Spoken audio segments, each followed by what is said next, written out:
our trips are 30 days in length. We're too far from the dock to, run ashore every time there's a threat of bad weather. So you get good at just exercising good seamanship. And to me, good seamanship is 50% experience and 50% common sense. Welcome to the Woman Angler and Adventurer Podcast, inspiring real women with a passion for fishing and the outdoors to go get their adventure on. Now, here's your host, Master Captain Angie Scott. Welcome, everyone, to another episode of the Woman Angler and Adventurer Podcast, the new 2024 season. And I'm super honored to have a special guest on with me this week. Listener, I asked for recommendations at the end of last season. If anybody knew of any guests that I haven't had on the show yet, we're over 300 episodes at this point.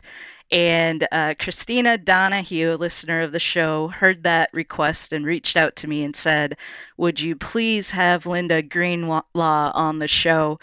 And so I did some research and I was like, oh my goodness, what an amazing idea. I reached out to Linda and now here we are. Linda, welcome to the podcast. Hi, Angie. Thank you for having me. Absolutely. So just to kind of set the scene a little bit, tell the listeners where you're actually at right now. I am aboard a boat tied to a dock in Stonington, Maine, 50 foot. It's a commercial lobster boat. And I wouldn't expect you to be anywhere else. Yeah, right? So, wow. Any opportunity, this is where you'll find me. Unfortunately, I do have to spend some time at other places, but that's real work. So let's just kind of go back and give listeners a background on how you got into fishing, and just to give you a little background, this show, we feature all sorts of anglers. I've had some other female commercial fishermen on the show before, but nothing to this caliber. So, and I personally, I fish bass tournaments, and so that's kind of where the focus is kind of gone. So we have a lot of competitive bass angler ladies listening to the show right now, but you're from a different world, so give listeners just a little background on yourself and how you became so passionate about fishing. All right. I guess a good place to start would be at the beginning. I was raised on and off the coast of Maine, where boats and fishing are really the way of life. I spent my very early childhood, learning how to row. I probably knew how to row before I could ride a bike. And it wasn't long getting into my first 10 horsepower outboard motor skiff. I was catching anything that swam or crawled along the shores of my home. Very quickly fell in love with it, became a passion. At the age of 19, when I was accepted into Colby College, I needed to make some real money. And I signed on as a deckhand aboard the Walter Alden Lehman Sr., which is a 70-foot wooden sword fishing vessel out of Orr's Island, Maine. And it was at the age of 19 where I absolutely fell in love with my life. Fell in love with the lifestyle, offshore fishing, pursued a swordfish. Swordfish is just a very a fun fish to catch. So kind of grew up hauling lobster traps, quickly get into offshore blue water fishing, fished my way through Colby College. And after I graduated, I started my career of offshore fishing. Awesome. Started fishing year round and became a captain. I say by attrition, I stayed on the same boat long enough to, become, I'd done every job on the boat, from butcher, gear girl, engineer, became first mate. And then the owner of the boat bought a second boat. And that was really my first opportunity as skipper. Wow. And the rest is history. I have fished many different boats, many different fisheries, really all over the world. I've fished, the North Atlantic Ocean from Brazil to Labrador, I've fished the Indian Ocean from Kenya and Somalia to the Maldives. More recently, I fished the Bering Sea out in Alaska, out of Dutch Harbor. I did that last fall and last winter. Most of my experience is sword fishing, but I've done a lot of different fisheries in between. Well, anyway, that's it pretty much in a nutshell. Yeah, well, a little bit to unpack there. Just want to go back to, you said fishing it was a way of life where you grew up. Did you have any like mentors or anybody that really kind of uh, took you by the hand and got you into it, or was just a natural thing that you Yeah, it just was got pretty into? much a natural thing. I was raised on an island off the coast of Maine, and really the only thing to do there to make money is to go fishing, unless you're the school teacher or the postmistress. Everyone fishes, so every kid, male, girl, or boy, spends all or part of their childhood in the stern of someone's boat or fishing their own traps or both. Mm. So you're it's just what you do. Yeah. And a lot of kids, as they grow up, go into fishing, and a lot of them don't. I happen to be one that just really fell in love with it and stayed with it. I know I have guy friends who were sort of born into it and stayed with it, but the ones who don't love it are like the most miserable people I know. Even though they're my friends, it's like, oh my God, you spent your whole life doing something you hate. Yeah. I can't think of anything worse than being at sea and not loving it. Yeah, absolutely. It's a rare thing, unfortunately, when somebody gets to actually live out their passion, and that's the way it should be, I think. So very cool. Let's talk a little bit more about sword fishing. Do you remember your first experience catching one? Well, it's when I first got into it at the age of 19, we were fishing George's Banks, which is off the New England coast. And, the trips are basically kept in sync with the lunar cycle. So the trips are 28 to 30 days in length. Mm. So it's offshore, for an extended period of time. The fish themselves, we were long lining and harpooning.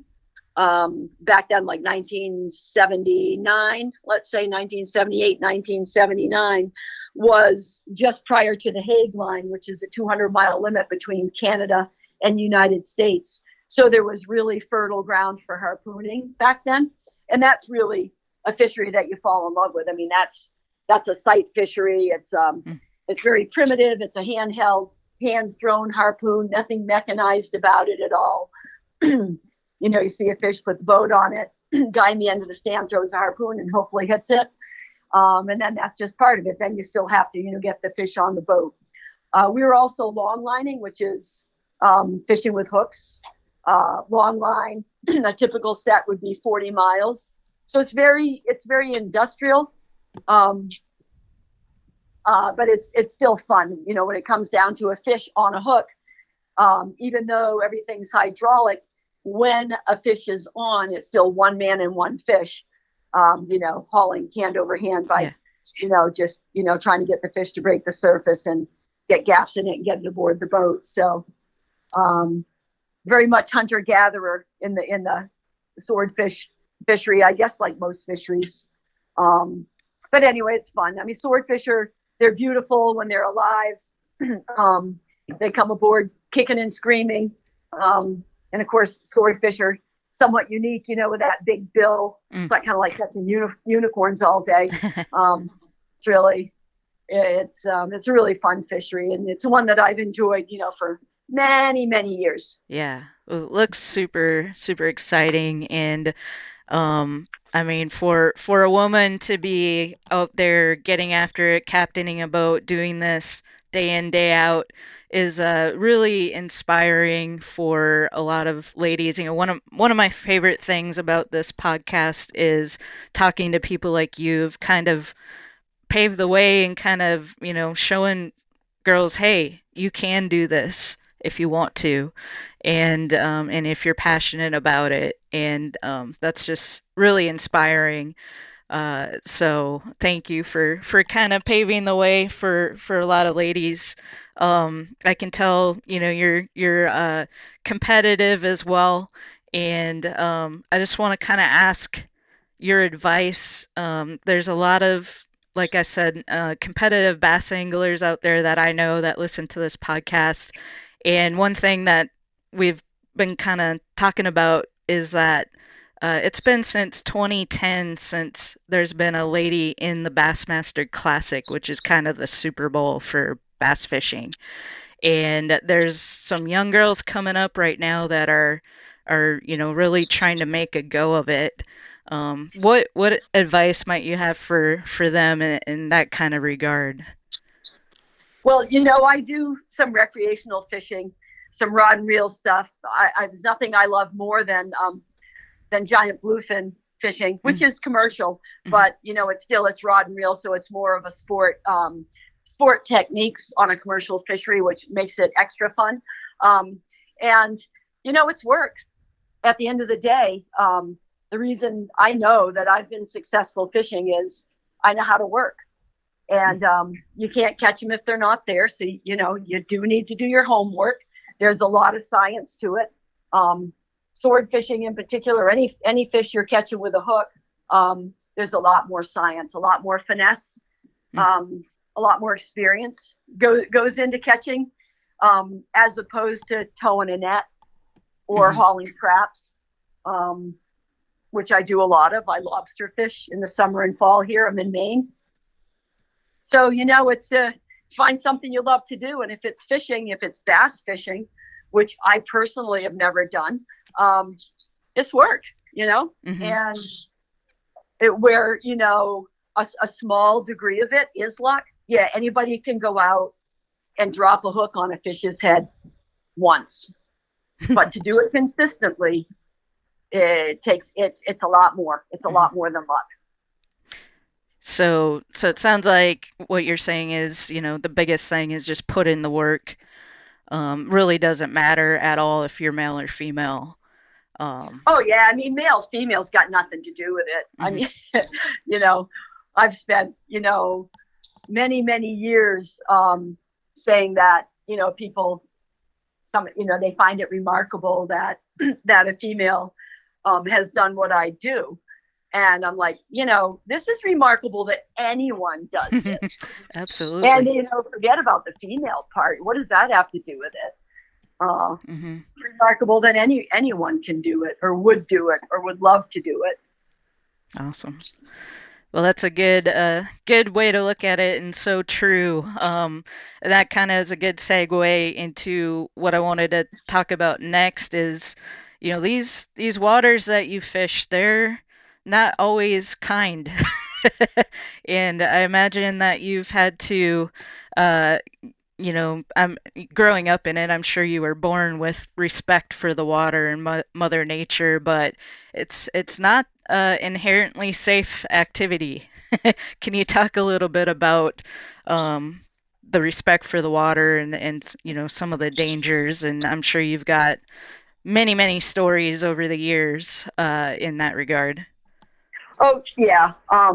The Grand Banks fishing for swordfish, which is many, many of my years' experience.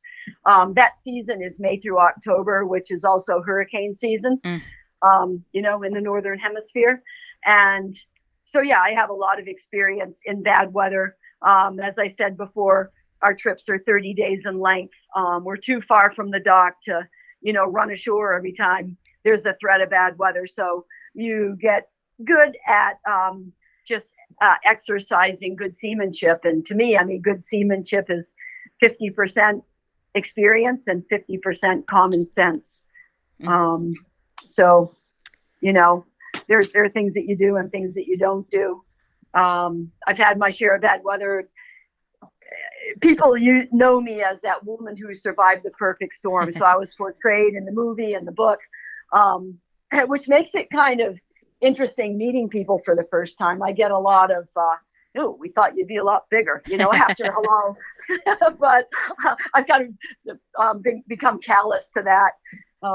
People are a little surprised when they meet me, Yeah. but Well, anyway, well, I know that. and I've run a lot of big boats, but having said that, they all get small. Oh yeah, I can imagine. I mean, fishing from a little bass boat, been out there in some pretty windy conditions, but not obviously nothing like but what you face. But I have the same feeling when it gets rough out there. It's like, oh, I'm just this little peon out here, and this water is definitely something to respect and always think about safety and whatnot. But I know you mentioned the movie and the book The Perfect Storm definitely impacted your career. I actually remember seeing that movie in the theater when it came out, and we had gotten there late, so we had to sit in the very front row. If you can imagine watching that from the front row.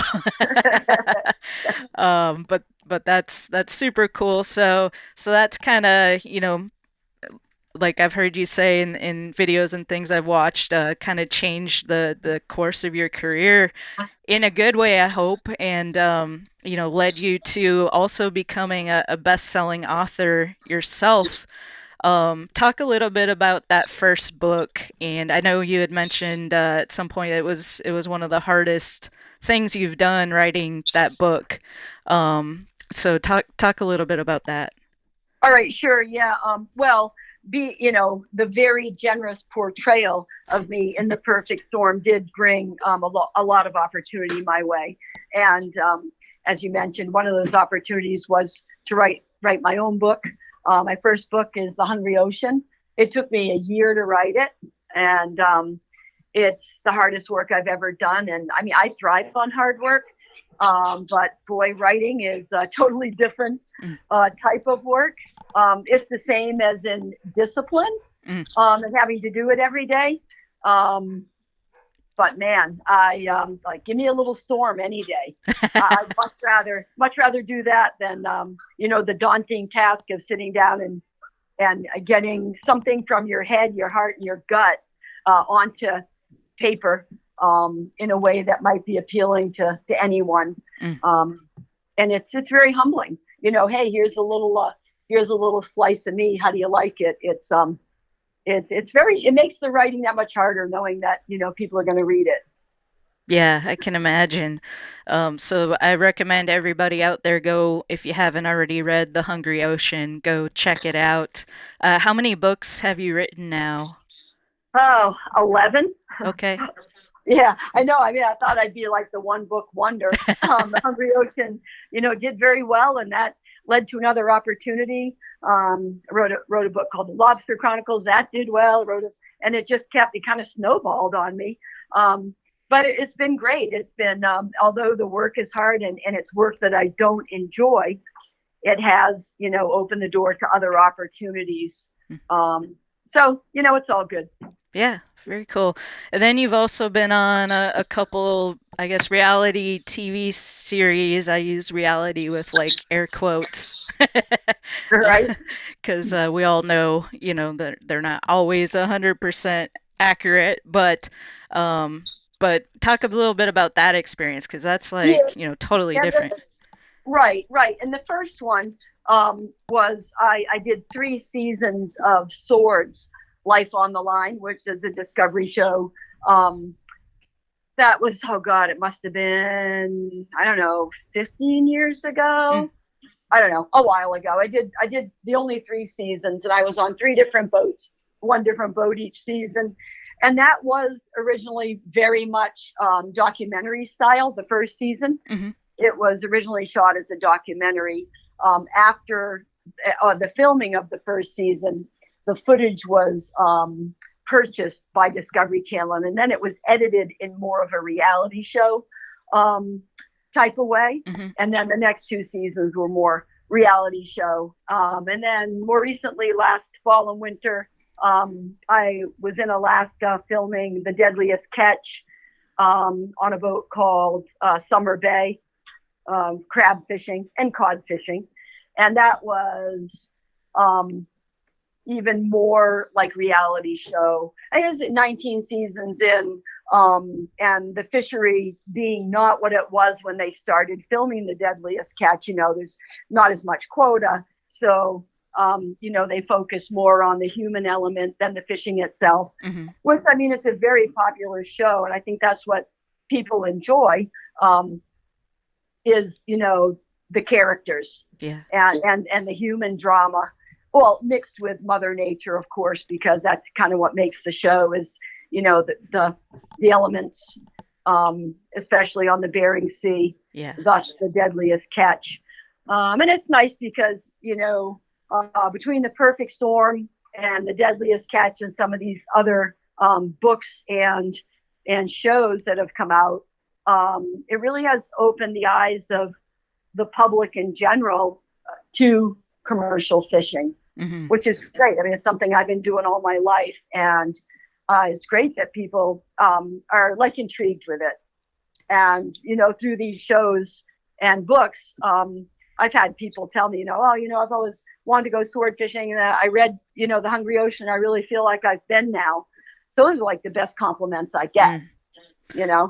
I feel like I've been there. Well, so that's cool. So cool that you've had this illustrious career and have had all these different aspects from books to television, the movie, and just to represent as a female again, just super inspiring, I think, for a lot of young ladies out there that look up to you and are inspired by the she can do it, maybe I can do it too.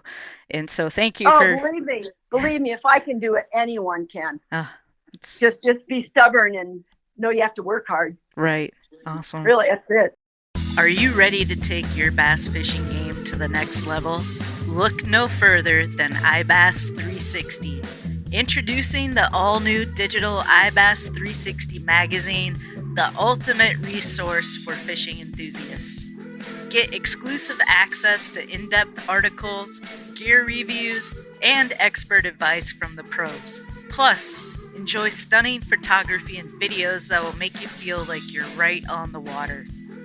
Don't miss out on the best bass fishing experience.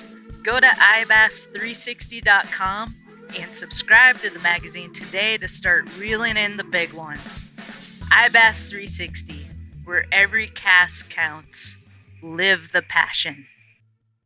Thank you for being such a great representative. And before we wrap this up, because I know you probably got work to do, but I want to just touch on what you're doing now. I know you've got Linda Greenlaw charters. I was looking at some of the different trip options that you offer. Makes me want to get on a plane and fly up there and check some of this stuff out. Talk a little bit about that. Yeah, it's a great summer and fall gig. So I commercial lobster fish, and a few years ago I started doing some charters, most of which were hauling traps with people, which is really fun. Yeah, I resisted doing charters for many years, thinking, I'm a commercial fisherman, I don't want people on my boat, blah blah blah. Well, I'll tell you what, the older I get, the more I enjoy sharing what I've done all my life with people who are interested and curious. And it's really a lot of fun. I imagine it's got to be quite rewarding as well. It is, especially like people who come aboard and they have kids. It's really fun. The kids really dig it, ask a lot of questions, and they can get a little hands-on if they want with me. That's fine. If they want to ban lobsters and awesome. Yeah, it's fun. It's a good time. I do other types of tours, but that really is the most popular one. I'm also an oyster farmer. I have an aquaculture company. So sometimes that, lends itself pretty well to tours as well, teaching people a little education piece about aquaculture and growing oysters, and some samples are always included in that tour, which is good. Yeah. Awesome. So it's fun. It's fun at all, anything I can do on the water, aboard one of my boats, is good. So I try to keep a lot of stuff going on, keep me busy. Yeah, very cool. Well, you've made a career of being on the water, and sometimes when somebody lives their passion like that, you can kind of get complacent or, take it for granted. Have you ever had moments like that? No, That's all. I can honestly say I've been doing this since I was very young. I am now 63 and I haven't slowed down and I've not become jaded by it. I mean, there's still um, just every reason to just be dumbfounded or awestruck by something Mm. you see. Sword fishing, we see whales every single day, and you never see a whale without kind of nudging the guy next to you. Hey, humpback, finback. It's the Yeah. same way at night, just the night sky. People who haven't seen the night sky from at sea, it's just breathtaking. That stuff just doesn't get old. That's awesome. Love And it. same thing with catching a fish. That first fish you catch, a little tug, at the end of the line, and it kind of goes directly to your stomach or your chest. And that's the same today. Catching a fish for me doesn't matter if it's a little tiny mackerel or a 1,000-pound giant bluefin tuna. It still really gets me. Love that. And you mentioned the night sky. That's one of the tours that you offer. Full moonrise tour, public sunset tour, all of those little moments that you've gotten to experience so many times over the years. I love that you're giving the opportunity to share that with others who don't have that experience. So lindagreenlawcharters.com. Everybody definitely go check that out. What does the future look like for you, do you think?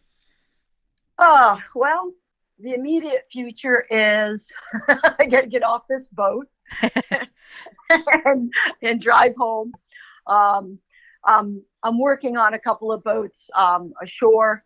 Um, I have a new boat to me that I'm doing some modifications to in preparation for the spring of hauling lobster traps and maybe doing some touring. I don't know as I'll use this one for chartering. I'm not really sure yet. Mm, Definitely some bluefin fishing. It's really set up great for that. mm.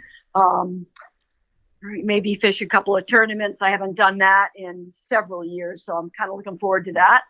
Bluefin tournaments, Nice. and yeah, that's it. I mean, as much time as I can spend on the water, the more the better. I hear you. I love it. Well, we glossed over a lot in a short amount of time, but I really can't thank you enough for taking some time out of your day to be on the Woman Angler and Adventure podcast. And I know, there's a lot of ladies out there that probably haven't come across you yet, so they're going to be excited to learn about you and, go back and watch some of those shows, get your books. So thank you so much again. It's been a pleasure. Thank you, Angie. Take care. All right.